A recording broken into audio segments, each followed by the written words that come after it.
Hi guys, and welcome back to the channel. If you like the content of my channel, please like and subscribe, as it really does help the channel to grow. Also, if you leave any comments, I always try and get back to them. So anyway, here we go. Today we have the new Oris ProPilot X Laser Edition. Now, I've reviewed the Kermit version of this watch, and to be fair, I liked that watch a lot. I really liked its bold colour. I love the fact that it didn't take itself too seriously. And overall, I thought it was just a cracking looking watch. Now, what they've come out with here is a new dial version of this watch. And it's, as I say, called the Laser. Now, I'm not sure about this one.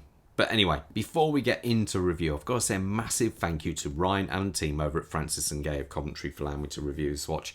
They've got so many watches in. Honestly, guys, if you're in the Midlands area, it'd be rude not to pop in. If you're a bit further afield, don't worry, I'll leave a link in the description below to their website. And that way, I'm certain they can sort you out a deal. So anyway, let's talk sizes. It's 39mm. By only 12mm thick, and across the body of a watch here, lug to lugs, you say it is 46.5. The bracelet width at the top here is 20mm. But anyway, let's face it, it's the dial on this watch. Now, the reason they call it the Laser is, turns out they run a laser across the dial. As you can see, these lines going across, there's hundreds of them. Now, what they say is there's actually no pigment used in this dial at all. So all the colours are formed naturally by the light reflecting off the different crevices which are created by the laser. Now, I have to say, it is a very, very clever bit of kit. But to me, it comes with one big fall. And that's the fact that it's incredibly hard to read the time on this watch in certain lights. As you can see, like if I'm trying to turn it towards a light. As you can see, it looks great in the light there. But when you sort of like have it out the light, or it's a little bit darker, it's incredibly hard to see. I almost think they've gone too far with this watch. And because of that, I just feel like they've kind of, you know, you're not going to buy this watch for, say, legibility. When you look at the Zin over there, you can see immediately what time it is. There's no sort of like, you know, having to make sure you can see the hands properly, where on this watch it just looks, you know, I don't know, if we put it back here, well, you can see it quite okay there, but I've noticed in certain lights like there, it just disappears. I do my normal outdoor shots at the start of the videos, like I always do, and the reflections were quite terrible, really. It was really hard to get it. Now, I say, not that the watch is bad in any way, shape or form. It is a very cool watch, but you're buying this because of that cool dial. Now, as you can see, we've got minimal print on the dial. We've got the Oris logo up there, if you can just about see it. And down here, if I can catch it in a certain light, you can see we've got the ProPilot X and the 5 days, because this watch has got 5 days of power, which is pretty impressive. Now, the actual minute track and hour track are all printed on the dial. Now, the hands, they have done a really cool job of brushing the hands and kind of darkening them. They've got this kind of like dark, smoky look to them. There is lume on the hour and minute hands, but I must admit, because it is a black lume, it doesn't last very well at all. Unfortunately, it's just one of those things. I know, like, I'm sounding a little bit negative over this. It is actually a very cool watch. I think in the summer this would be a superb watch to wear outdoors, because you're going to get people always looking at the dial and just going, wow, it does look cool. But other times of the year, I don't know. It's a bit of a tough one. Now, as we come past that, we have this beautiful sapphire crystal. Could do with more AR coating, I'd say. I don't even know if it has any, because it does reflect a lot. A lot of reflections going on there. Now, we have this beautifully kind of, it looks like it's been engine turned kind of bezel arrangement. Now, I've always been a fan. I think it looks great on this watch. It really does look cool. So as we come around, you can see it's kind of sunken down into the case there and raised up.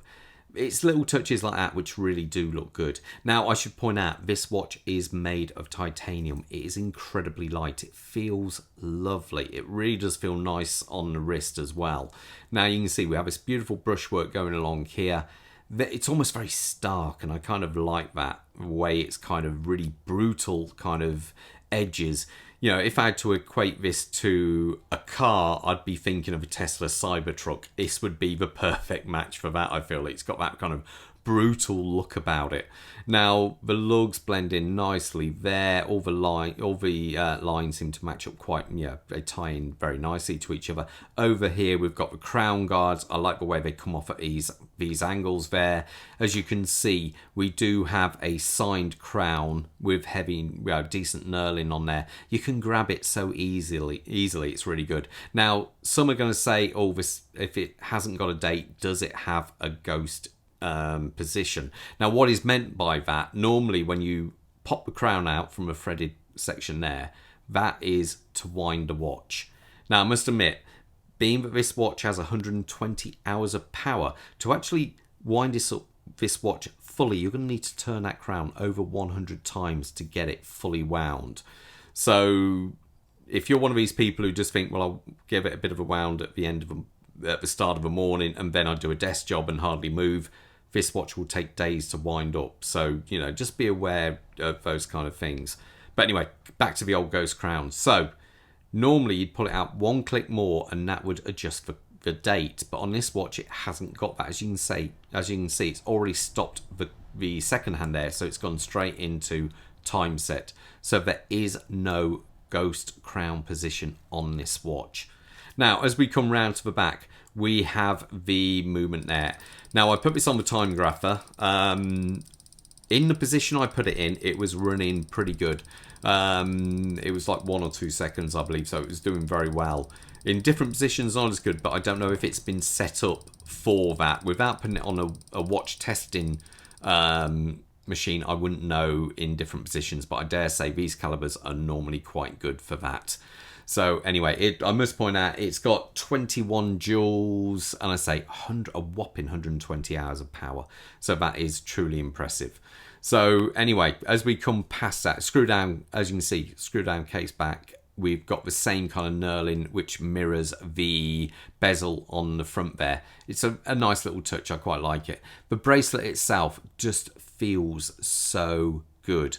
Being that it's all titanium, it's got this unique look to it, and I like when you can almost distinguish a company just from seeing their bracelet. You know what the company is. That's one thing you definitely get with this. It's a real nice way of doing it.